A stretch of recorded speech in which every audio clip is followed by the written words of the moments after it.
Thank you, Chair, and thank you, Mr. Davies and Mr. Lisk, for your attendance today. I listened very carefully, Mr. Davies, to your opening statement, and the hallmark from my perspective is the desire to restore public confidence and trust. It's no small wonder, it's going to be a large feat to accomplish, but it's no small wonder you state that, because after 9 years of Justin Trudeau and his government, one of the most ethically challenged and corrupt governments this country has ever seen,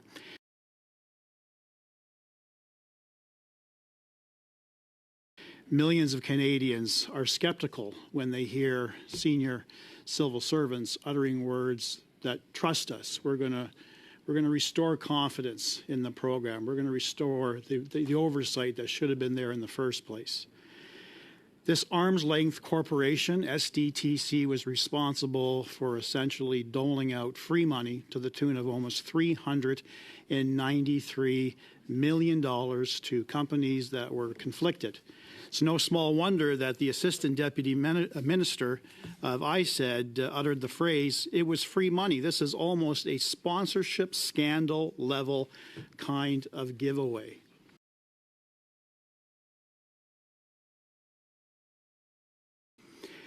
Public confidence is shattered with the ability of this government to distribute taxpayer monies in a prudent and ethical manner. So if I understand you correctly, the current SDTC organization is under the umbrella of NRC, correct? Mr. Chair, it is not. It is not? No. They are with IRAP? Mr. Chair, the SCTC still exists as a foundation. It has an interim board. Its employees are still employees of the foundation. Right. They're not part of the NRC. Okay. So who's supervising? Who's providing that daily supervision and monitoring of granting monies to these startup green companies? Who is doing that? Mr. Chair, I believe Paul Booth was here on a previous testimony. He's one of the interim board members, I believe the chair.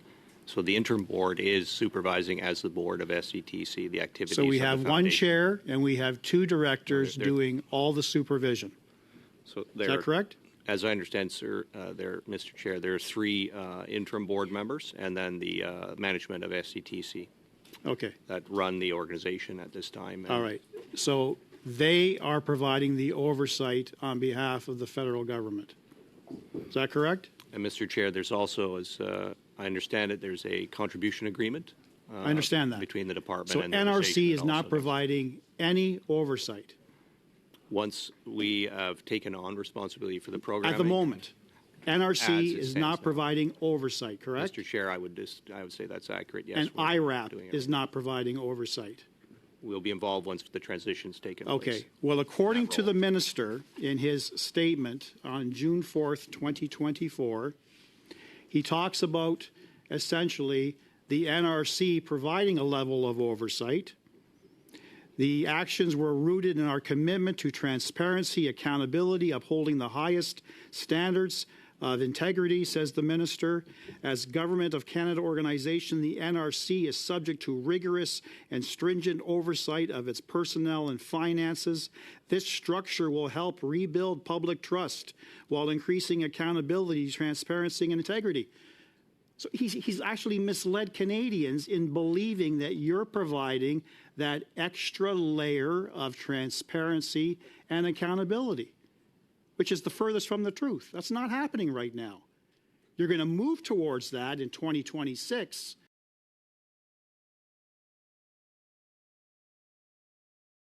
But money is being channeled right now by one board chair and 3 board members and the current SDTC organization, because no one was fired.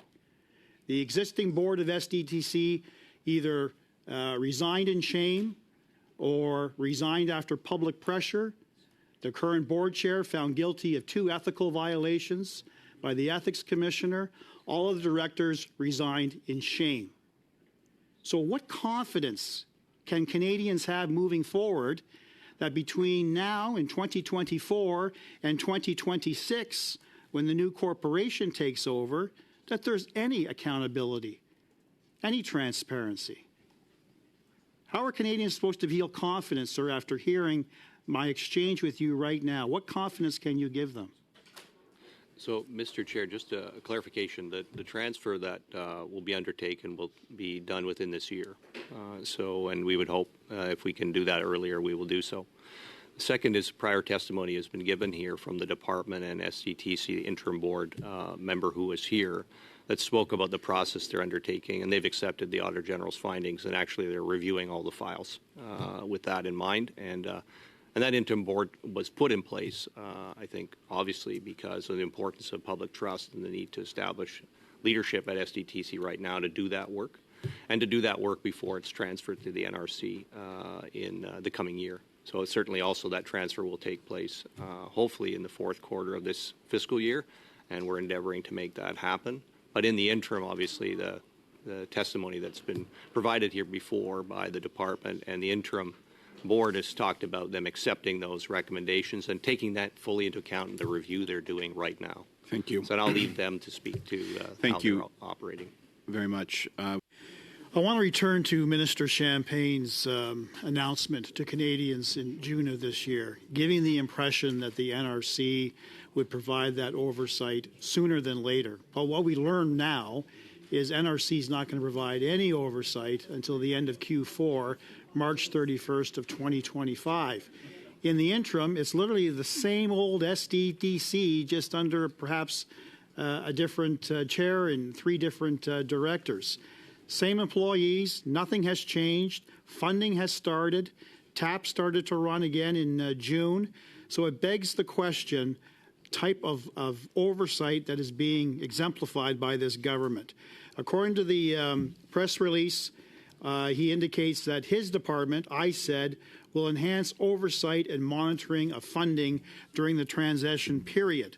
So, how often is Minister Champagne involved in discussions with the NRC, giving them updates about his observations and supervision of funding? How often are you meeting with him?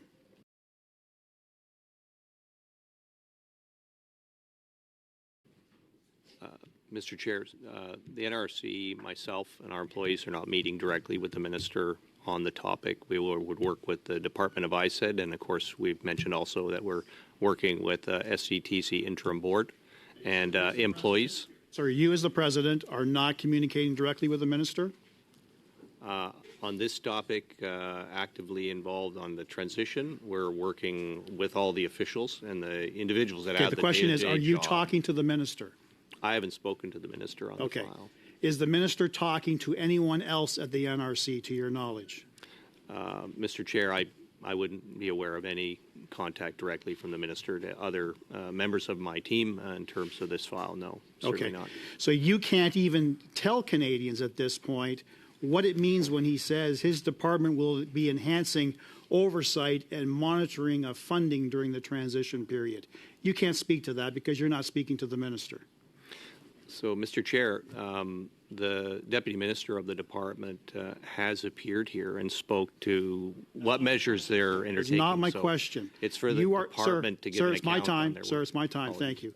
You are not able to educate Canadians as to what the minister meant by saying he's going to provide enhanced oversight and monitoring of funding.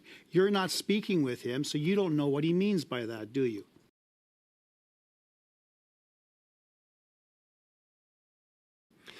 Mr. Chair, as far as what we'll do to run this program when it's transferred to us, I've spoken to that in my testimony. That's not my question. Simply say yes or no. You don't know what that means. During this transition period, you're not communicating with the minister. You don't know what enhanced monitoring means, do you? Mr. Chair, the responsibility for the files that SDTC has now rests with the foundation. It has a new board. Not you. So you can't answer that question. Well, Mr. Chair, okay. the board he also talked about a reinforced contribution agreement with ISED.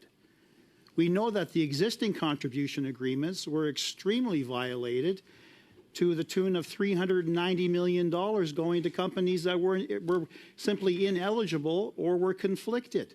So what is the reinforced contribution agreement?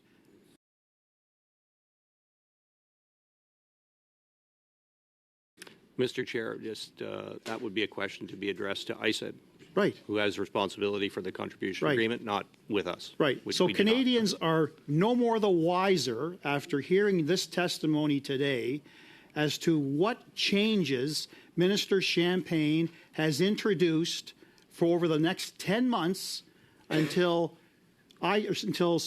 SDTC comes under your review and ambit at the end of Q4. I guess we're supposed to say, listen to the government. We'll just trust the government that they're going to do best. They're going to learn from their mistakes, and they're going to ensure that they're going to be proper economic stewards of our taxpayer funds. It's a just trust me type of response. You're not in communication with him. Canadians are no longer confident as to how he's complying with reviewing everything that's being funded in the green tech energy sector. We have no idea, do we? Mr. Chair, I believe at the time this was raised, I'm not sure exactly the date, but funding was suspended. And then a new board has been put in place, and that changes everything at the foundation Okay, sir. about who directs The it. other question that And then we're Canadians working have on in the mind transition. is how are we going to recover that $393 million that was improperly transferred? What do you say to Canadians? What is the process that the government has shared with you as to how we're going to recoup that money?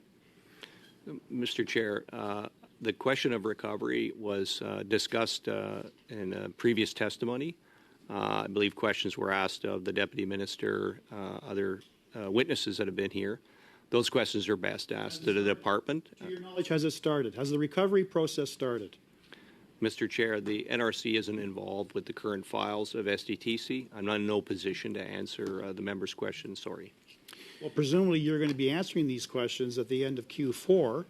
So you're not talking about it now as to what steps the government is taking to recover taxpayer funds? So, Mr. Chair, what we anticipate is the files that will be transferred to us will be ones that are in good standing that we can carry forward and continue to administer the agreements that are transferred to us and the relationship with those clients.